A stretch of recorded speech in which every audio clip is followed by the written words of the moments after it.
Quick course ডাইজেস্টে আপনাদের সবাইকে স্বাগতম। আজকের এই পর্বে আমরা মনোবিজ্ঞানের বিশাল জগতের একেবারে প্রাথমিক কিছু বিষয় নিয়ে কথা বলবো। আচ্ছা, কখনো কি মনে হয়েছে যে আমাদের মাথার ভেতরে ঠিক কী চলে? কেন আমরা এমনভাবে চিন্তা করি বা কেন একেকজন মানুষ একেক রকম হয়? মনোবিজ্ঞান ঠিক এই প্রশ্নগুলোরই উত্তর খোঁজার একটা চেষ্টা। তো চলুন আমাদের এই যাত্রার প্রথম ধাপে যাওয়া যাক। আমরা শুরু করব ব্যক্তিত্ব বা পার্সোনালিটি দিয়ে। মানে একজন মানুষ হিসেবে আমাদের প্রত্যেকের যে একটা নিজস্ব ব্লুপ্রিন্ট আছে, সেটাকে বোঝার চেষ্টা করব। ব্যক্তিত্ব আসলে কি? সহজ কথায় এটা হলো আমাদের চিন্তা, অনুভূতি আর আচরণের একটা মোটামুটি স্থির প্যাটার্ন। খেয়াল করার বিষয় হলো এটা কিন্তু হঠাৎ করে আসা মেজাজ নয়, বরং যা সময়ের সাথে সাথে প্রায় একই রকম থাকে আর আমাদের প্রত্যেককে একদম আলাদা করে তোলে। আমাদের এই ব্যক্তিত্ব কিন্তু দুটো জিনিস দিয়ে তৈরি। একটা হলো মেজাজ বা টেম্পারামেন্ট, যা আমরা জন্মসূত্রেই পেয়ে থাকি, আমাদের বায়োলজিক্যাল ভিত্তি। যেমন ধরুন, কেউ হয়তো জন্ম থেকেই একটু বেশি ইমোশনাল। আর দ্বিতীয়টা হলো চরিত্র বা ক্যারেক্টার, যা আমরা সমাজ, পরিবার থেকে শিখি, যেমন আমাদের সততা বা মূল্যবোধগুলো। তো ব্যক্তিত্বকে মাপার জন্য মনোবিজ্ঞানীরা একটা খুব জনপ্রিয় মডেল ব্যবহার করেন, যেটাকে বলা হয় বিগ ফাইভ বা ওশন। এটা আসলে ব্যক্তিত্বের 5টা বড় দিককে তুলে ধরে। যেমন একজন মানুষ নতুন কিছু চেষ্টা করতে কতটা ভালোবাসে বা সে কতটা গোছানো। এই 5টা দিক মিলিয়েই কিন্তু একজনের ব্যক্তিত্বের একটা ভালো ছবি পাওয়া যায়। আর একটা মজার ব্যাপার কি জানেন? এই টাইপ এ আর টাইপ বি ব্যক্তিত্বের ধারণাটা কিন্তু মনোবিজ্ঞানীদের কাছ থেকে আসেনি। এটা এসেছিল হৃদরোগ বিশেষজ্ঞদের কাছ থেকে। তারা লক্ষ্য করেন যারা খুব উচ্চাকাঙ্ক্ষী, সবসময় তাড়াহুড়োর মধ্যে থাকেন, মানে টাইপ এ ব্যক্তিত্ব, তাদের মধ্যে হৃদরোগের ঝুঁকি অনেক বেশি। আর অন্যদিকে টাইপ বি ব্যক্তিত্বের মানুষরা অনেক শান্ত আর রিল্যাক্সড হন। বেশ, তাহলে আমাদের ব্যক্তিত্বের একটা ধারণা তো হলো, কিন্তু এই ব্যক্তিত্ব কি সারা জীবন একই রকম থাকে?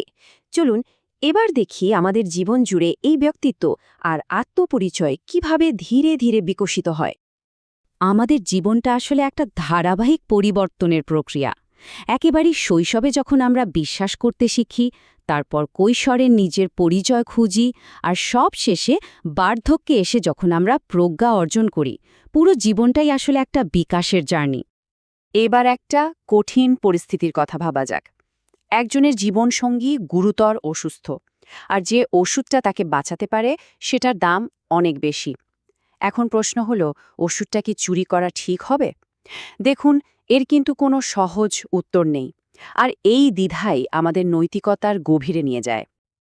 আগের স্লাইডের প্রশ্নের উত্তরটা কি হবে সেটা কিন্তু নির্ভর করে একজন মানুষ নৈতিক বিকাশের কোন স্তরে আছে তার ওপর।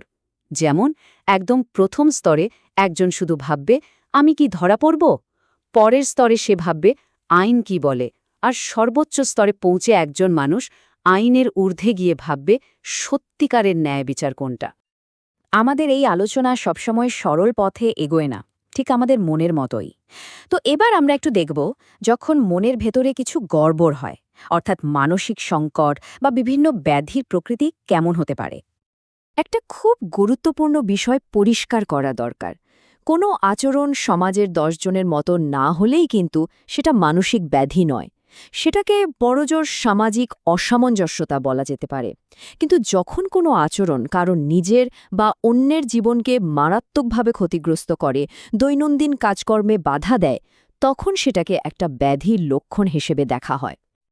আর এই মানসিক চ্যালেঞ্জগুলো কিন্তু মোটেও বিরল নয়। পরিসংখ্যান বলছে প্রায় প্রতি 5 জন প্রাপ্তবয়স্ক মানুষের মধ্যে একজন, মানে প্রায় 19% মানুষ কোনো না কোনো ধরনের অ্যাংজাইটি বা উদ্বেগজনিত সমস্যায় ভোগেন। ভাবা যায় এটা কতটা কমন? মানসিক রোগবিদ্যার জগৎটা অনেক বড়। এর মধ্যে কিছু প্রধান ভাগ হল উদ্বেগজনিত ব্যাধি, যেখানে বিভিন্ন রকম ভয় বা আতঙ্ক কাজ করে। আবার আছে মেজাজজনিত ব্যাধি, যেমন ডিপ্রেশন বা বাইপোলার ডিসঅর্ডার। এছাড়াও আরও অনেক ধরনের ব্যাধি রয়েছে। আচ্ছা, এই যে মানসিক ব্যাধি, এগুলো কেন হয়? এটা কি আমাদের জিনের কারণে, নাকি আমাদের বেড়ে ওঠার পরিবেশের কারণে? এই প্রকৃতি বনাম প্রতিপালনের বিতর্কটা অনেক পুরনো। তবে আধুনিক মনোবিজ্ঞান বলে আসলে এটা কোনো একটার জন্য হয় না। বরং দুটো মিলিয়ে এর জন্য দায়ী। এই ধারণাটা কি স্ট্রেস ভালনারেবিলিটি মডেল খুব সুন্দরভাবে ব্যাখ্যা করে। মডেলটা বলে যে কারো মধ্যে হয়তো জেনেটিক্যালি কোনো একটা মানসিক ব্যাধির ঝুঁকি থাকতে পারে, কিন্তু জীবনের কোনো বড় ধরনের স্ট্রেস বা চাপ সেই ঝুঁকিটাকে বাস্তব সমস্যায় পরিণত করে। ব্যাপারটা অনেকটা এমন যে একটা বন্দুক আগে থেকেই লোড করা ছিল, কিন্তু স্ট্রেস এসে ট্রিগারটা টেনে দিল। এত সব চ্যালেঞ্জের কথা শোনার পর এবার আমরা আমাদের আলোচনার সবচেয়ে আশার অংশে চলে এসেছি। কিভাবে মানুষ এই মানসিক চাপ সামলায়, সুস্থ হয়, আর কিভাবে মনের জোর বা স্থিতিস্থাপকতা গড়ে তোলে। মানসিক নিরাময়ের সবচেয়ে গুরুত্বপূর্ণ হাতিয়ারগুলোর একটা হলো সাইকোথেরাপি। এটা আসলে একজন থেরাপিস্ট আর একজন ক্লায়েন্টের মধ্যেকার একটা সম্পর্ক, যেখানে কথা এবং বিভিন্ন কৌশলের মাধ্যমে চিন্তা, অনুভূতি আর আচরণে ইতিবাচক পরিবর্তন আনার চেষ্টা করা হয়। আমরা সাধারণত দুইভাবে মানসিক চাপ সামলাই। একটা হলো সমস্যা কেন্দ্রিক, মানে সরাসরি সমস্যাটাকেই সমাধান করার চেষ্টা করা, যেমন পরীক্ষার টেনশন হলে পড়াশোনা শুরু করে দেওয়া। আর অন্যটা হলো আবেগ কেন্দ্রিক, যেখানে সমস্যাটা হয়তো বদলানো যায় না, কিন্তু সেটার প্রতি নিজের অনুভূতিটাকে নিয়ন্ত্রণ করা হয়, যেমন পরীক্ষার আগে টেনশন কমাতে মেডিটেশন করা। মনের জোর বাড়ানোর জন্য একটা দারুণ কৌশল হলো স্ট্রেস ইনকিউলেশন। এটা অনেকটা নিজের ভেতরের কথার ধরনকে বদলে ফেলার মতো।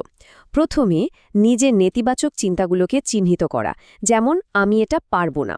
এরপর সেই চিন্তাটাকে প্রশ্ন করা, এটা কি আসলেই সত্যি, এবং সব শেষে সেটার জায়গায় একটা পজিটিভ চিন্তা বসিয়ে দেওয়া, যেমন আমি আগেও কঠিন কাজ করেছি, এটাও পারব। বিখ্যাত মনোবিজ্ঞানী কার্ল রজার্সের এই কথাটা আমার খুব পছন্দের। সুন্দর জীবন কোনো গন্তব্য নয়, এটা একটা প্রক্রিয়া। এর মানে হল মানসিক সুস্থতা কোনো নির্দিষ্ট লক্ষ্যে পৌঁছানো নয়, বরং এটা একটা চলমান যাত্রা। তাহলে মন সত্যি একটা যাত্রার নাম, কোনো শেষ ঠিকানা নয়। আজকের এই আলোচনার পর মনোজগতের কোন দিকটা নিয়ে আরও গভীরে জানতে করার ইচ্ছা জাগছে?